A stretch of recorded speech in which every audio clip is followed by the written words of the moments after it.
Mr. Ferguson, thank you very much for joining us on DXB today. Now, you're the global head for new globalization at The Economist. Being in your position, can you give us a little bit of your insights on the outlook for the global economy? I focus a lot on trade in my work, and Dubai is just very much at the center of global trade, and that's a really, really important part. But also, what we're talking about here at the World Government Summit is AI, and Dubai can continue to play that role to bring people together. Because I'm from the West, if it wasn't obvious, but Dubai is able to bring people from various parts of the world together, whether that's trade or conversations around AI. And I think that's a really positive thing for where Dubai sits in the world. Incredible. And how do you believe, what's the outcomes of this World Government Summit? What do you believe are the key takeaways?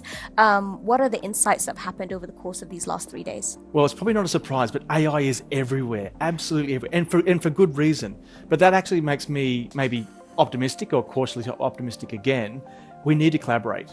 AI is a huge new technology, particularly Gen AI.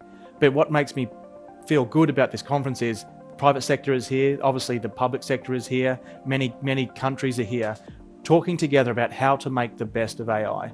Now, with any technology, there's going to be good and bad, or pros and cons, and that's absolutely true of AI. But what makes me feel a little bit better about the outlook is everyone's trying to work together on how to make the most of the good bits and minimize the bad bits. But there's one extra insight I would add here to everyone's conversations here in Dubai.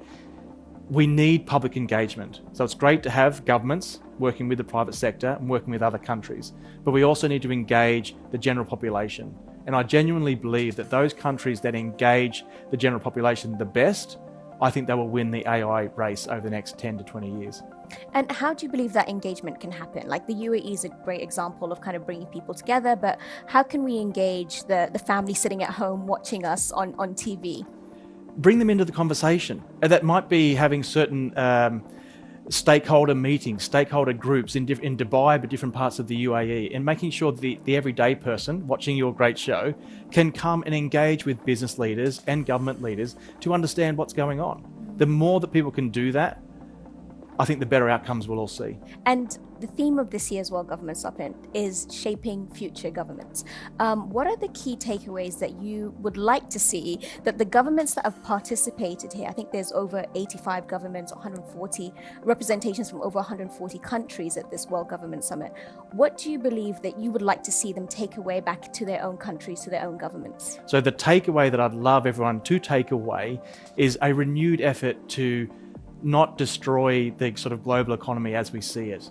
We often talk about fragmentation, and that's basically the world breaking up into small fragments, basically based on geopolitical sort of groupings. That's not a good outcome. No one wins. No one wins if we fragment the global economy. So I know that's challenging. It's very easy for me to say, let's not fragment. And the world is extremely complicated, and we all know that. But if there's one thing I'd say to every government leader here going back to their country, we need a renewed effort to restore the faith in global trade, to restore the faith in the global economy. Because if we all break it up, there's no winners, there's only losers. So we just need a renewed effort to restore globalization, but to restore the global economy and people's faith and trust in that global economy. Very insightful advice indeed. Thank you very much for joining us on the show, Mr. Ferguson. Thank you very much. Thank you.